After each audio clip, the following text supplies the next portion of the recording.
आकृति प्रकाशन के सभी साथियों को नमस्कार। मैं डॉक्टर जयश्री शर्मा अपनी एक कहानी लेकर आपके सम्मुख प्रस्तुत हुई हूँ। कहानी का शीर्षक है कविता के धागे। खिड़की खोलते ही हवा का एक तेज झोंका बलात् भीतर घुस आया धूल के साथ। शालिनी ने घबराकर पुनः खिड़की बंद कर दी। एक आंधी बाहर थी और एक भीतर उसके मन में। दोनों आंधियों ने मिलकर उसको बहुत व्याकुल कर दिया था। उसकी उदास निगाहें कोने की मेज पर रखे युगल चित्र पर आकर ठहर गई थी। अपने पति के साथ उसका ये चित्र विवाह के अवसर पर खींचा गया था, जिसमें दोनों एक दूसरे को मंत्रमुग्ध होकर निहार रहे थे। आज से 3 वर्ष पहले उसका विवाह एक संपन्न घराने में MBA पास सुरेश के साथ हुआ था, बहुत धूमधाम से। बेहद चाहता था वह उसे। उसकी उदासी देखकर व्याकुल हो जाता था। पर जब से शालिनी एंटरप्राइजेज नामक कंपनी की स्थापना हुई है, तभी से उनका प्यार सीमातीत चला गया, सीमातीत होता चला गया। स्वर्ग बन गया था उसका घर संसार। बड़ी खुश थी वह। लेकिन कुछ दिनों से पति के व्यवहार में आए अप्रत्याशित रूखेपन से शालिनी मानसिक रूप से अस्त व्यस्त रहने लगी, उदास रहने लगी। जब देखो तब सोच विचार में डूबी रहती, और आज तो कुछ ज़्यादा ही सोच विचार में पड़ी हुई थी। शालिनी, शालिनी, शालिनी, सो गई क्या? तीसरी बार चीखने के बाद ही उसकी तंद्रा भंग हुई। पति के आने का एहसास नहीं हुआ था उसे। शालिनी ने उठकर कांपते हाथों से दरवाज़ा खोला। सामने पति खड़ा था। एक पल के लिए नजरें मिली और वह पीछे हट गई।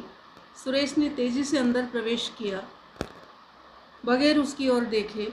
फिर सामने के सोफे पर टांग फैलाकर अधलेटा हो गया। शालिनी ने पति के चेहरे पर एक भरपूर निगाह डाली और झुककर जूते के फीते खोलने लगी।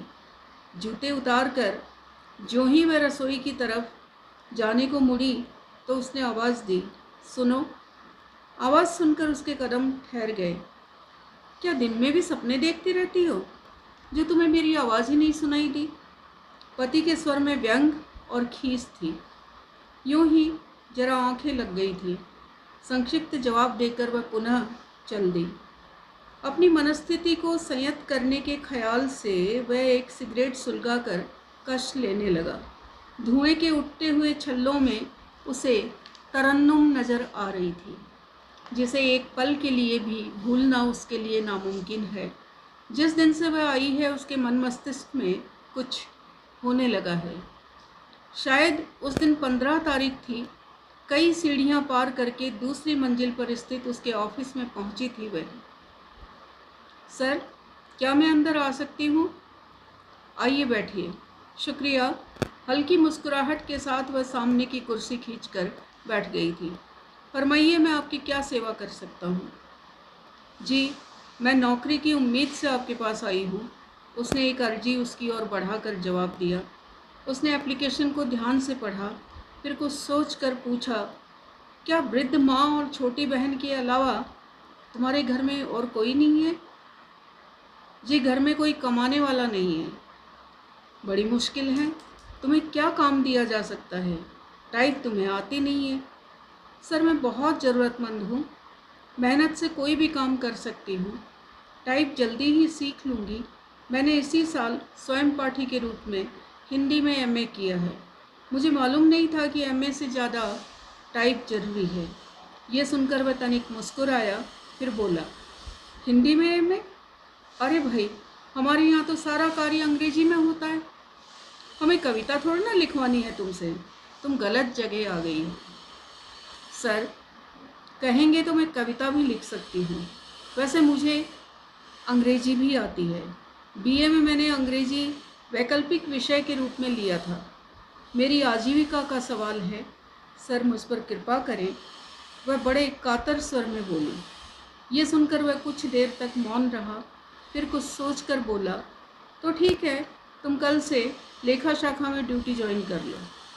आज ही आदेश जारी हो जाएगा, पर हाँ, मेहनत और होशियारी से काम करना पड़ेगा। बहुत बहुत शुक्रिया सर, काम की कोई शिकायत नहीं होने दूंगी। कृतज्ञता से उसने आभार व्यक्त किया। अचानक सुरेश की चेतना को झटका लगा और उसने दोनों उंगलियों के बीच चकड़ी सिगरेट को तुरंत फेंक दिया। विचारों में निमग्न रहने के कारण उसे जलती हुई सिगरेट का ध्यान ही नहीं रहा था। बड़े खोए खोए रहते हुए हैं आजकल, क्या तबीयत ठीक नहीं है? हाथ की ट्रे को मेज़ पर रखते हुए शालिनी ने पूछा। हाँ, कुछ ऐसा ही है, उसने बेरुखाई से जवाब दिया। लीजिए। चाय का प्याला पति को देकर वह स्वयं भी धीरे धीरे चाय पीने लगी। फिर डरती सी बोली, 12 महीने होने को आए, आपकी सेहत खराब रहने लगी है, दवा दारू क्यों नहीं करते? शरीर से भी आधे हो गए हो। तुम अपना काम करो, मेरी तबीयत की ज़्यादा चिंता करने की तुम्हें ज़रूरत नहीं है, उसने डांटने के स्वर में जवाब दिया। फिर उठकर गुसल खाने में चला गया। शालिनी मन महसूस कर रह गई।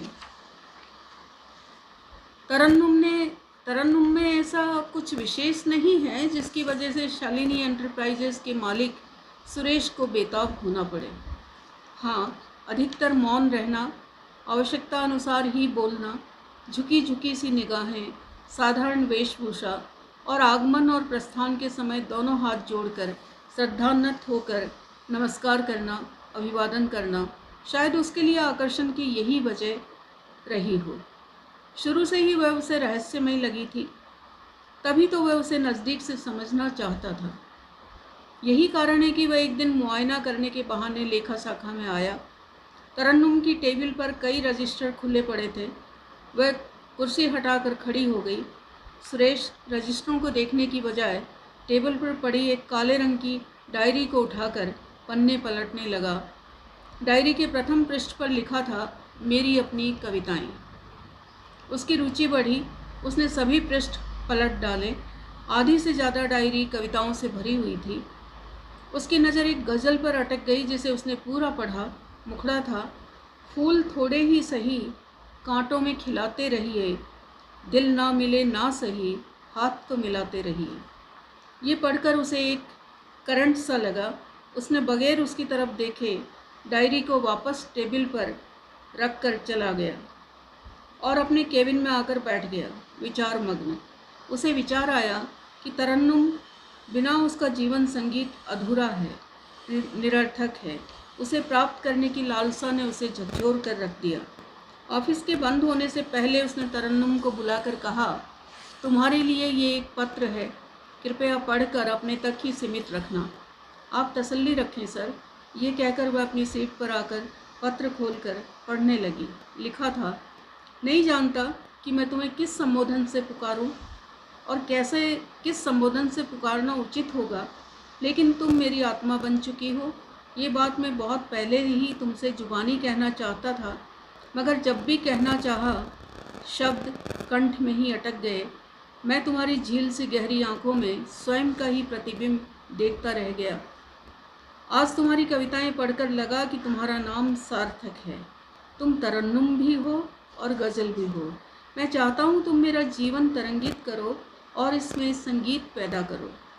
मुझे पूर्ण विश्वास है कि तुम नाराज़ होकर मुझे ठेस नहीं पहुँचाओगी। मैं तुमसे छुपाऊँगा नहीं कि मैं शादीशुदा हूँ। सदैव तुम्हारा सुरेश।